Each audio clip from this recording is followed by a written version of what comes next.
Good evening. Today's topic is Gauss's law and its applications. We need to state Gauss's law, prove Gauss's law, and also do 3 of its applications. This is the 4th part. I've already uploaded the first 3 parts and I hope you've gone through all that. The first part we started with basic properties of electric charges. Then we went on to state Coulomb's law, electric field lines and electric flux. In the second part we discussed electric dipole moment and one derivation, that is E axial, finding out the electric field along the axis of an electric dipole. And in the previous session, that is part 3, we did the second derivation on electric dipole, that is E equatorial, electric field along the equatorial axis of an electric dipole and the torque on an electric dipole. This is part 4 and the last part of this chapter, Gauss's law, proof, statement and its applications. What I've drawn here now, you will see on the board, is a positive source charge Q. From the first session, I told you, whenever your source charge is positive, the electric field lines will always be radially away from it. Because if you remember, electric field is defined as force experienced by a +1 coulomb when it is kept in the vicinity of a source charge. So, because both are positive, it will repel the +1 coulomb, and so we represent the electric field lines radially away from the source charge. This way. All of them will be radially away from the source charge. I have drawn a sphere. Even though you see it as a circle, I want you to imagine it as a sphere like this, at the center of which I have kept this positive Q, source charge, so that the field lines are coming out in all directions over the whole surface area. So you're seeing only a circle, but please imagine it as a sphere. The electric field lines are coming out from all directions, but you know that all these radial lines are all perpendicular to the surface. So all of these lines coming out radially outwards would mean they're all perpendicular to the surface of the sphere. So you already know that, how did we define flux? The total number of field lines coming out perpendicular through this area, right? I told you if you have an area like this, the total number of field lines perpendicular through this area coming out is what you call as electric flux. So if you count the total number of field lines coming out through this whole surface, because all these lines are perpendicular to the surface, 1, 2, 3, 4, 5, 6, 7, 8. 8 flux lines we have coming out of this closed surface. What Gauss's law states is the flux coming out of any closed surface is phi equal to 1 by epsilon 0 times the charge enclosed within the closed surface. So you have a Q charge within the closed surface, so 1 by epsilon 0 times Q, which can be written as phi equal to Q by epsilon 0. I repeat, Gauss's law states that the total flux coming out of any closed surface is 1 by epsilon 0 times the Q charge enclosed within that surface. Epsilon 0 is the permittivity of that space inside that closed surface. Now from this it is very clear that the flux coming out of any closed surface is independent of the surface area, unlike an open surface like this. Here the formula was E dot delta S. So if you increase the area, the flux also increases. But in this case, you will see from the formula, for any closed surface, the total flux coming out of that closed surface is independent of surface area. That means if I draw a smaller sphere here, that means with a smaller radius, you know surface area of a sphere is 4 pi r square. So even though the r is smaller and the surface area is smaller, the number of field lines will still remain the same. 1, 2, 3, 4, 5, 6, 7, 8. If I draw a larger sphere again, the total number of field lines will still remain the same. 8 lines coming out of that larger sphere also. So you will see that the total flux coming out of any closed surface will depend only on the charge within that closed surface. If this is a stronger charge, more number of field lines will come because it's stronger. So there will be larger flux. It also depends on the permittivity of the medium inside it, because the permittivity would mean the number of field lines that are allowed to pass through a given medium. So if you change the medium inside the closed surface, then the flux will also change. So this is Gauss's law, phi equal to q by epsilon 0. The proof for this Gauss's law is very simple, not at all difficult. I'll show that to you now. Proof is, so again, we take a positive q charge. We take the simple closed surface. Any shape is fine, but here I am drawing a sphere because it's easier to prove with a sphere. So now I am going to select a very small area here, which infinitely small areas, as you know, are called ds. We did that last year, dx, dv, all that, showing you that it is infinitely small. Now, I have already told you that for any area, the area, if it is taken as a vector, has a direction, and the direction is always perpendicular to the plane and outwards. So for this sphere, if you take a small area on the sphere, the area vector, the direction of that area is going to be perpendicular and outwards. Perpendicular would mean along the radius of the sphere, because radii are perpendicular to the surface of the sphere. So if this is the radius, so I am going to mark the area vector infinitely small, therefore I'll call it as ds. And because the source charge is positive, the electric field is also going to be radially away. So you will see E and ds are in the same direction for this sphere. Everywhere, wherever you draw, it's going to be that same. And here the electric field is given by, I hope you remember the formula, 1 by 4 pi epsilon 0 q by r square, where q is the source charge and r is the distance from the source charge to the point P where you're finding the electric field. So let's say this is point P, this is distance r, and this is where we are marking the electric field. Magnitude is given by this direction I have drawn. Now, flux formula is E dot ds. Okay, let me denote that as d phi. E dot ds, because I am talking about the small amount of flux coming out of this infinitely small area ds. So I have denoted it as d phi. This dot product would be cos theta. Now because E and ds are in the same direction, cos theta will be cos 0, which is 1. So I will write the total flux coming out of this whole area must be equal to E into closed surface integral ds. By closed surface integral ds, I mean, what do you mean by integration? Simply adding up, or summing up. Now here, this circle here will mean, you know the flux coming out of a small area. If you want to find the flux coming out of the whole area, you need to integrate the whole surface area over a closed surface. So integration over a closed surface is represented as integral with a closed surface integral. So this is called closed surface integrals. So here we have closed surface integral will give you the total flux coming out of this whole area. Now for E, I will write 1 by 4 pi epsilon 0 q by r square into, if I integrate the whole surface area of the sphere, it will be 4 pi r square, where 4 pi r square is the surface area of any sphere of radius r. So now I may cancel this and this and this to give you phi equal to q by epsilon 0, which is our Gauss's law. So Gauss's law simply states that the total flux coming out of any closed surface is 1 by epsilon 0 times the charge within that closed surface. So that is proof of Gauss's law. Statement also we have done. What we are next going to do is application. Application means you may use Gauss's law to find out the electric field due to charged conductors.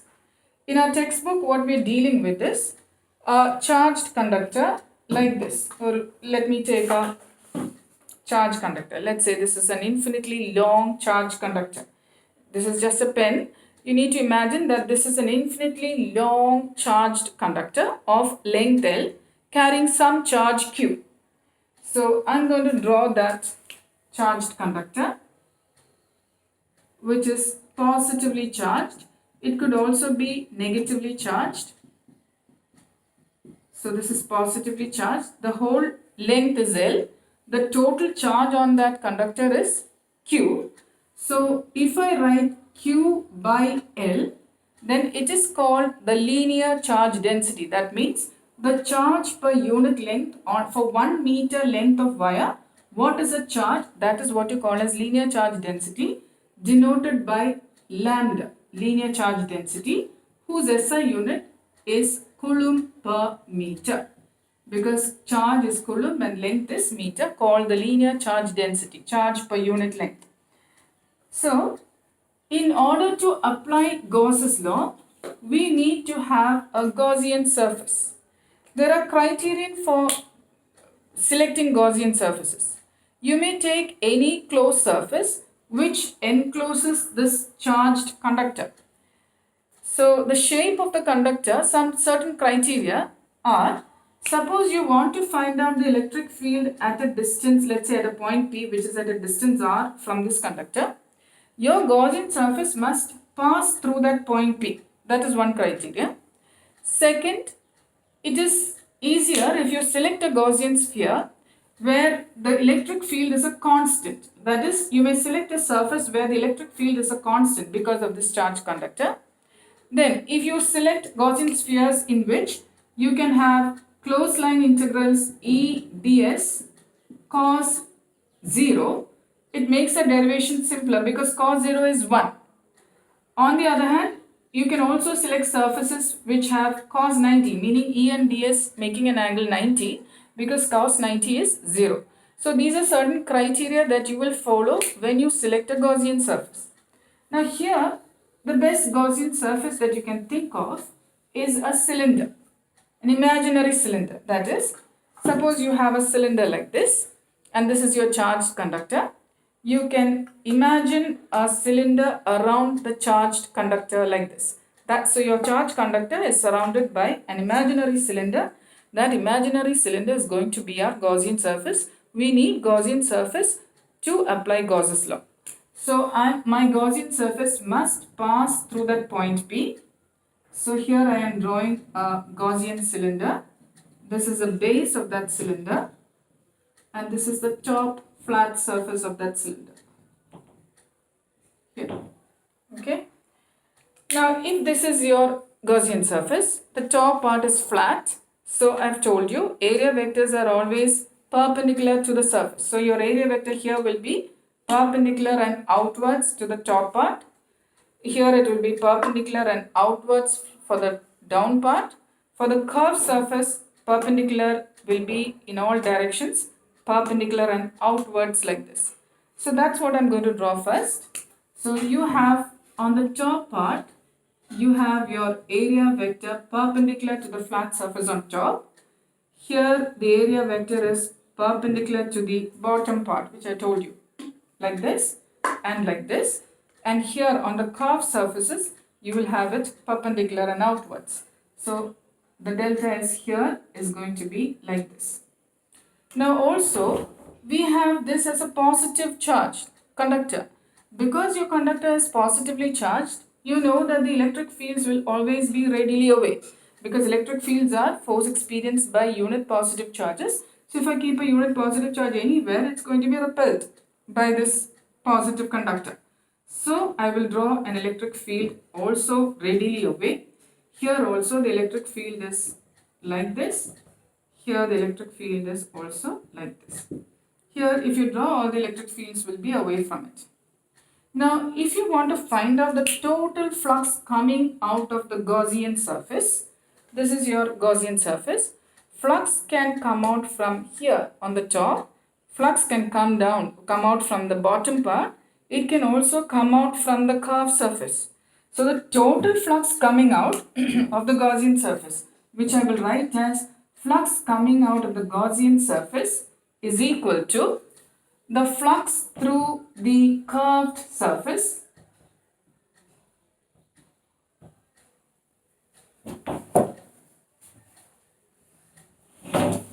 plus flux coming out of the top and the bottom part of that cylinder, both. So this is going to be equal to the flux coming out of curved surface would be closed surface integral, because we are using surface integrals here. Closed surface, that means if I integrate over the whole curved surface, closed, that means this is the curved surface. The surface area has to be integrated over the whole curved surface. So this is going to be E dot E ds cos 0, because for the curved surface E and delta S are in the same direction. If they are in the same direction, then theta is equal to 0. Plus this is closed surface integral E ds cos 90. Cos 90, as you know, is 0. So this will reduce to 0. Why cos 90 top and bottom? Because for the top, this is cos 90 here, top. Here also it is cos 90 because E and delta S are perpendicular to each other. So top and bottom, actually you need to put a 2 here because for top and bottom. But anyway, cos 90 is going to be 0. So that whole term will become 0. This is going to be equal to, I will take the E outside, because if you see for the curved surface, it is all at the same distance from the conductor. So E is a constant. Closed surface integral ds and cos 0 is 1. The other term will reduce to 0. So we have flux through the Gaussian surface equal to E into curved surface area of any cylinder will be 2 pi r into the h, or height of the cylinder. Height of the cylinder here will be the same as the length of that conductor. So 2 pi r h would be written as 2 pi r l. The surface, if you completely integrate the surface area, the curved surface area of a cylinder, it will be 2 pi r into L, equation 1. Applying Gauss's law says that the total flux coming out of any Gaussian surface will be equal to Q by epsilon 0, where Q is the charge, total charge on that conductor enclosed within the Gaussian surface. So this is your equation 2. Your left hand sides for both equations are the same. So I may equate the right hand sides and write E into 2 pi r L must be equal to Q by epsilon 0, or from this I get E equal to Q by 2 pi r L epsilon 0. So this is your final equation. This Q by L is what we first defined as lambda, linear charge density. So this may be written as E equal to lambda by 2 pi r epsilon 0, where I hope it is clear to you, or I will write that here.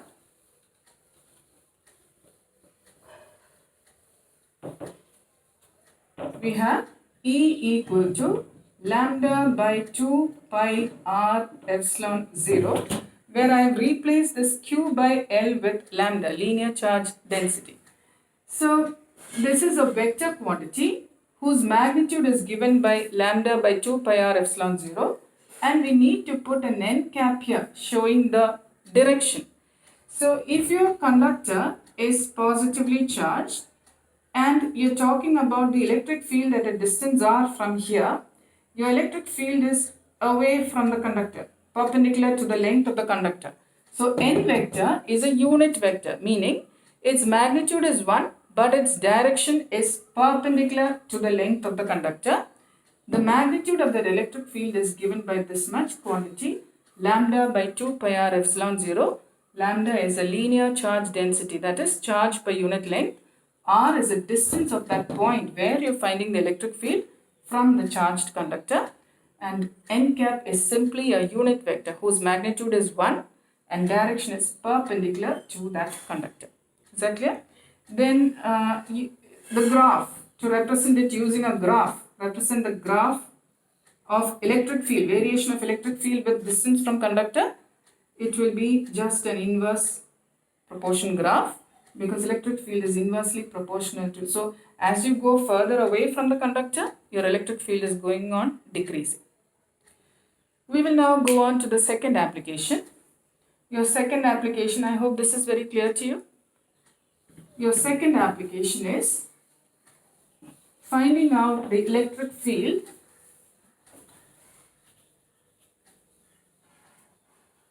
due to a charge sheet. For example, suppose this is a sheet, a plain sheet, and it is fully charged, either positive or negative. You may use Gauss's law to find out the electric field in the vicinity or near this charge sheet. Because it is charged, it will have an electric field around it, and you can find the electric field at any distance r from the charge sheet using Gauss's law. So we are now, you have to imagine that this is an infinitely large plane sheet. Infinitely large plane sheet. If you're very close to it, it will appear as an infinitely large plane sheet. If you go very far away from it, then this plane sheet will now behave as a point charge. So infinitely large plane sheets is what we need to consider for this derivation. So we have, here I am drawing a plane sheet that looks like this. It's uniformly charged and positive. Like I told you, it can be negative also, but here we have taken a positive one. Now to apply Gauss's law, I told you, we have to enclose this within a Gaussian surface.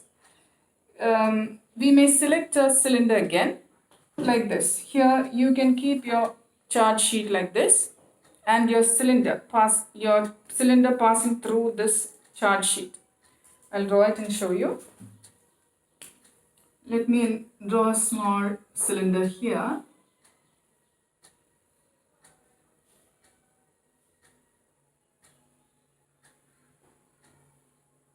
Okay.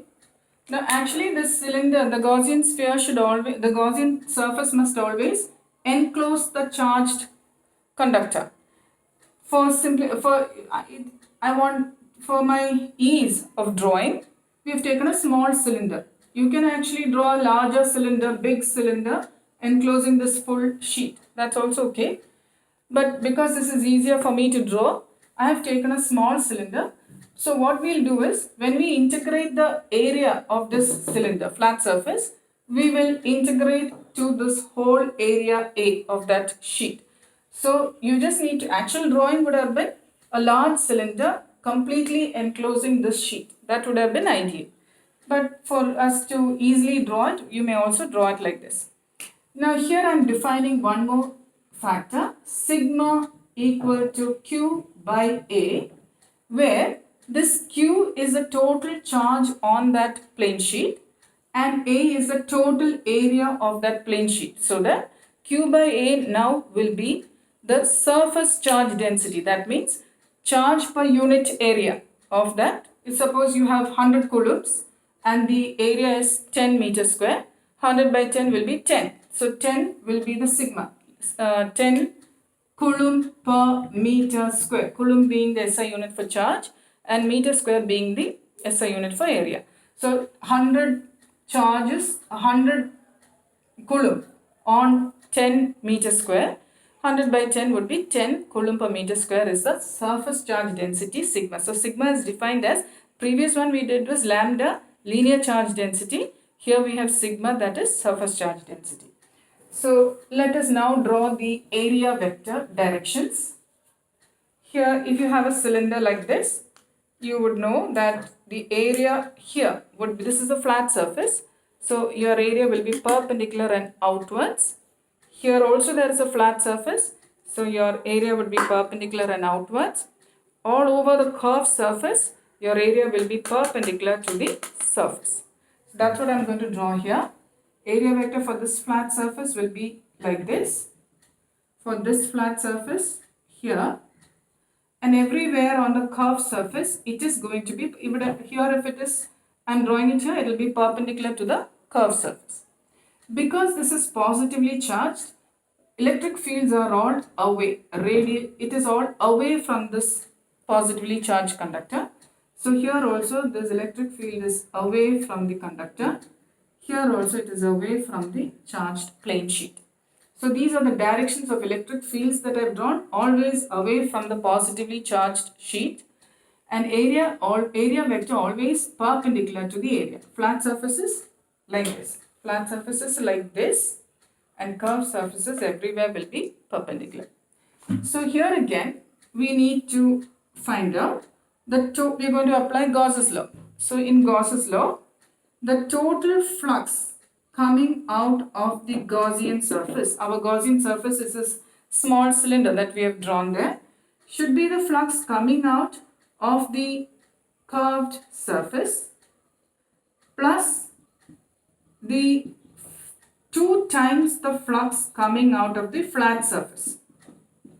Because there are 2 flat surfaces here and here, I have written a 2 there. This is going to be closed surface integral E ds cos 90, because your formula for flux is E dot delta S, cos 90 because on the curved surface delta S and E are perpendicular to each other, giving an angle of 90 degree, plus 2 times closed surface integral E ds cos 0, because for both the flat surfaces E and ds or E and delta S are in the same direction, so cos 0. So this is equal to cos 90 is 0. So this term will reduce to 0. We need to only look at this. So I will take E outside because E here and here should be the same, constant in magnitude, because I have taken it equal distance from that charge sheet. So closed surface integral ds and cos 0 is 1. Here, if I integrate the surface area, this flat surface area, if I'm going to integrate, I told you this surface should cover the whole area of this sheet. Your Gaussian surface should have enclosed this whole sheet. So when I integrate this small area, I will integrate it to the area of that plane sheet. And so I'm going to write this as 2E into total area of the sheet 2EA. That's my first equation, that is flux through the Gaussian surface. What we next have by Gauss's law is, Gauss's law says flux through the Gaussian surface is always Q by epsilon 0, where Q is a charge inside the Gaussian surface. So this Gaussian cylinder is actually enclosing this whole charge Q. That's equation 2. If you look at 1 and 2, the left hand sides are the same. So we may write 2EA equal to Q by epsilon 0. 2EA and Q by epsilon 0. Electric field is therefore given by Q by 2A epsilon 0.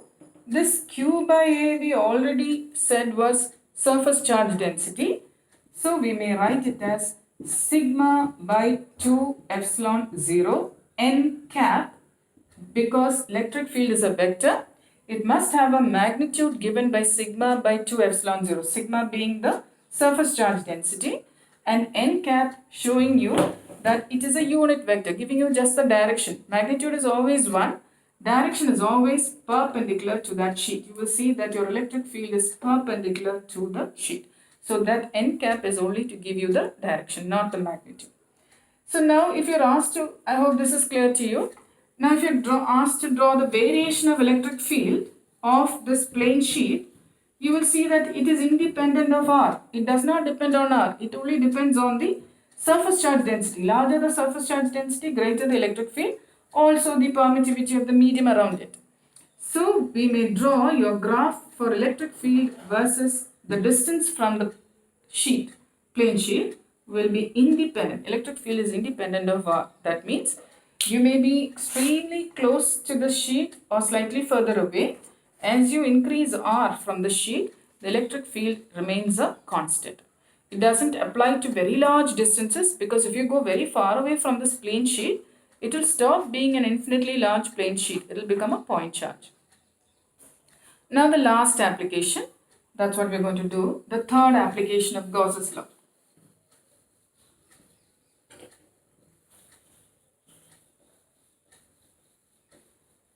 Third application of Gauss's law, we're going to apply Gauss's law to find out electric field due to a charged conductor. Suppose this is a hollow metallic conductor carrying charge on its surface. You may use Gauss's law to find out the electric field at any distance r from the center of this charged conductor. So what I'm going to draw here now is a spherical conductor like this. It is charged positive.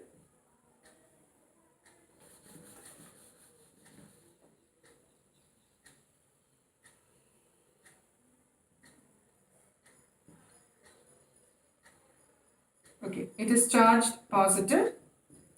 It could be negative also, but we are using positive charges. This is the center. Its radius is capital R. We are now going to find out the electric field at some point P, which is at a distance small r from the center. That's what we are going to do. Now, in order to find the electric field using Gauss's law, we need to enclose the charged conductor inside a Gaussian surface. The best suited Gaussian surface for this would be another Gaussian sphere around this Gaussian surface, around this charged conductor. The Gaussian surface must pass through the point P where you're finding the electric field. So, I'm going to draw a dotted Gaussian sphere passing through that point P. If I'm going to take a very small, infinitely small area, which I call ds, you know, for any sphere, the area vector will be along the radius because radii are always normal to the sphere.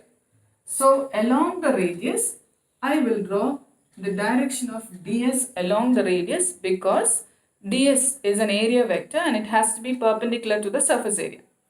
Because these are positive charges, the electric field will also be radially away. So, along the radius, away from it, we have the electric field. So, what is to be noted here is E and ds are in the same direction. So, angle between E and ds will be equal to 0. Now, we will start with the derivation. We need to first find the flux through the Gaussian surface. Everywhere E and ds are going to be in the same direction because it's a sphere. So, closed surface integral E ds cos 0 because wherever you may take the small surface area, everywhere this E and ds are going to be in the same direction. So, I may take E outside. Again, every point on the Gaussian sphere will have the same electric field, constant. How do you know that? If you have a charge, what is the formula for electric field? 1 by 4 pi epsilon 0 q by r square. So, r at every point on the sphere from the center, this small r is going to be the same. So, electric field is a constant at every point on the Gaussian sphere. So, I have taken E outside. Closed surface integral ds cos 0 is 1. This is E into surface area of any sphere is 4 pi r square. So, 4 pi small r square, not capital R, because we are talking about flux coming out of the Gaussian sphere.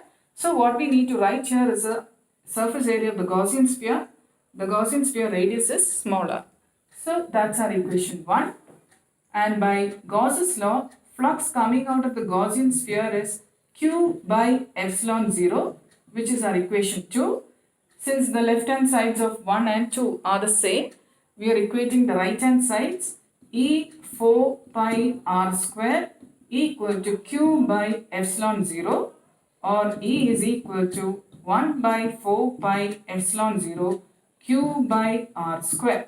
You will notice that this equation is the same as that of a point charge. 1 by 4 pi epsilon 0 q by r square. So, it is as if this whole charge on the conductor is concentrated at the center. So, if you leave this whole q at the center, you would have got the same formula for electric field at P, 1 by 4 pi epsilon 0 q by r square. You can also modify this by simply multiplying by r square and dividing by r square, so that this 4 pi into r square, this r is the radius of this conductor. So, 4 pi capital R square would be the surface area of that conductor. Q is the total charge on that conductor. So, Q by surface area would be the surface charge density sigma. So, E can also be written as sigma r square by epsilon 0 small r square, where sigma is the surface charge density of this charged conductor. We will put an n cap here because electric field is a vector. It should have both magnitude given by this and direction, n cap being unit vector, magnitude is 1, direction is perpendicular to the conductor. Okay. In this itself, you need to know we have taken this point P outside the conductor. What if your point P was on the surface of the conductor itself? Suppose you want to find the electric field on the surface of the conductor, then it's very simple because small r and capital R are the same. You just need to modify this equation. Here, this would have been, electric field would have been Q by 4 pi epsilon 0, 1 by 4 pi epsilon 0, Q by R square. This is what we got. Since small r and capital R are the same, you may write Q by R square. This 4 pi R square is the surface area of the conductor. So Q by surface area, E would have been simply sigma by epsilon 0. Being a vector, you use n cap. That is whenever the point P is on the surface of the conductor. And the last thing I want to discuss with you, suppose your point P is inside the conductor. Inside the conductor, this is smaller. Now, we always take a Gaussian sphere or surface that passes through that point P. Now, your Gaussian surface is inside the conductor. So, if you go on to do the same derivation, till here it's going to be the same. But when you reach here, you will have to write this as 0. Simply because flux, according to Gauss's law, flux through any Gaussian surface will be the Q by epsilon 0, where Q is the net charge within the Gaussian sphere. You will see that this Gaussian sphere does not enclose any charge inside it. All of the charge is lying outside the Gaussian sphere. So this would be equated to 0, and you would have seen that you will get, if you equate this, you will get E equal to 0, which means inside any charged conducting shell, the whole of the shell may be completely charged outside, but inside there will be no electric field. So if you're asked to draw the variation of electric field, so we just now derived equations for electric field outside the charged spherical shell, 1 by 4 pi epsilon 0 Q by R square. Then on the surface, small r would change to capital R. Inside there is no electric field.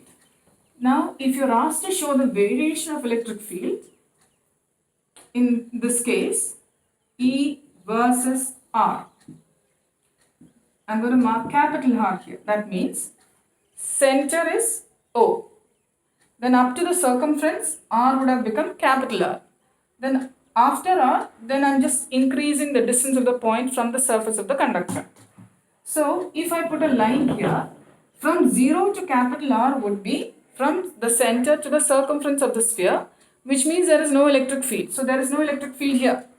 Outside, the formula was 1 by 4 pi epsilon 0 Q by R square. So, it's inversely proportional to R square. So, you will see that your electric field is an inverse proportion. So, the maximum electric field will be on the surface. Inside, there is no electric field, and outside, the electric field will go on decreasing. So, that's how we come to the end of this chapter. In this, please note very careful that the whole of the external of a conductor may be charged, but inside the electric field will always be 0. So, that's the end of this chapter. We will then, if you have any doubts after watching all of the 4 parts, we will do some discussions. I will inform you. Thank you.